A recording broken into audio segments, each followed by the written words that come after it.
اچھا عاطف، یہ بھی کہیے گا کہ جو وائرنگ ہے، پرانی وائرنگ، اس کا بہت زیادہ ایشو ہوتا ہے کہ اس لوڈ کی وجہ سے بھی شارٹ سرکٹ کی وجہ سے بھی آگ لگ جاتی ہے۔ ماضی میں کیا اس طرح کے واقعات ہوئے ہیں؟ اور دوسرا یہ بھی بتائے گا کہ بہت ساری ایسی چیزیں تھیں، ایسے فلاز تھے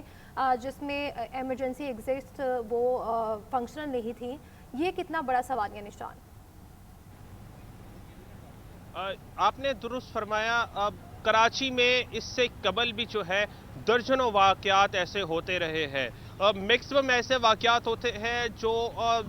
شارٹ سرکٹ کے سر کر دیے جاتے ہیں، رپورٹس بنائی جاتی ہے، اس میں یہ بات کہہ دی جاتی ہے کہ آگ جو ہے وہ شارٹ سرکٹ کے باعث لگی، مگر سوال یہاں پر یہ سب سے بڑا کھڑا ہوتا ہے کہ وہ عمارتیں جو پرانی ہو چکی ہیں، ان عمارتوں میں جو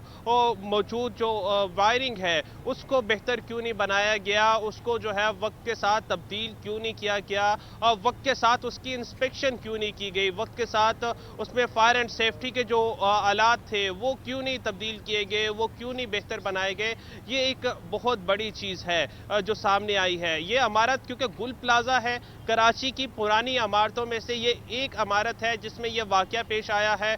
جس میں انیشلی جو چیزیں سامنے آئی ہیں وہ یقیناً یہی ہوگی کہ شارٹ سرکٹ کے باعث جو ہے یہ آگ لگی ہے۔ کراچی میں اس سے قبل جو ہے میکسیمم جو چیزیں ہیں، میکسیمم واقعات ہیں آگ لگنے کے، ہم وہ رپورٹ کرتے آئے ہیں کہ وہاں پر آگ شارٹ سرکٹ کے باعث لگتی ہے، ایک ٹیم بنائی جاتی ہے جس کو حکم نامہ جاری کیا جاتا ہے کہ وہ مسلسل جو عمارتیں ہیں پرانی اور نئی بنائی جانے والی عمارتیں ہیں ان کو چیک کرے، ان میں جو فائر اینڈ سیفٹی کے آلات ہیں ان کو چیک کرے، اس میں ایمرجنسی جو نکلنے کے راستے ہیں ان کو بہتر بنایا جائے تاکہ کسی بھی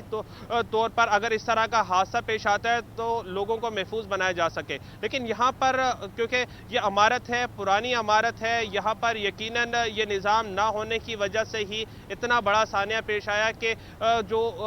6 کے قریب افراد ہیں وہ زندگی سے جو ہے جان کی بازی ہار گئے، اور درجنوں افراد جو ہے وہ زخمی ہیں، اسپتالوں میں زیر علاج ہے۔ ابھی تک یہ فگر بھی معلوم نہیں ہو سکا کہ کتنے افراد جو ہے وہ اندر موجود ہیں، تاحال اس عمارت میں موجود ہیں، پھنسے ہوئے ہیں، اور ان کے پیارے ان کی تلاش میں جو ہے وہ یہاں پر آ رہے ہیں۔ ابھی تک یہ بھی کنفرم نہیں ہو سکا ہے۔ تو اگر یہاں پر فائر اینڈ سیفٹی کا نظام اگر موجود ہوتا تو یقیناً یہ حادثہ اتنا بڑھتا نہ۔ ایمرجنسی اگر راستہ موجود ہوتا تو جو افراد اندر پھنسے ہوئے تھے، جن کو رات ریسکیو کیا گیا یا پھر جو اگر اندر موجود ہیں تو وہ باہر نکل سکتے تھے اگر ایمرجنسی راستہ یہاں پر موجود ہوتا، یا اگر فائر اینڈ سیفٹی کا نظام موجود تھا تو جب یہ آگ لگی تھی تو آگ کو کنٹرول کیا جا سکتا تھا۔ کیوں انتظار کیا گیا کہ فائر بریگیڈ کی ٹیمیں ہی پہنچتی اور وہی آگ کو کنٹرول کرتی؟ یہ مصروف شاہراہ ہے، یہ مصروف ترین روڈ ہے۔ یہاں پر اگر میں شام کے اوقات میں ٹریفک کی بات کرتا چلوں تو یہاں پر شدید ٹریفک ہوتا ہے، تو فائر اینڈ ریسکیو کی ٹیموں کو پہنچنے میں بھی یقیناً وقت لگتا ہے یہاں پر پہنچنے میں۔ تو عمارت کے اندر ایسے نظام کا ہونا جو ہے وہ لازم تھا۔ ابھی تک کراچی کی بہت سی عمارتیں ایسی موجود ہیں جن میں فائر اینڈ سیفٹی کا نظام موجود نہیں ہے، ایمرجنسی ایگزسٹ جو راستے ہیں وہ موجود نہیں ہے۔ کمیٹیاں تو بنائی جاتی ہیں مگر کمیٹیاں جو ہے وہ رپورٹ بھی تیار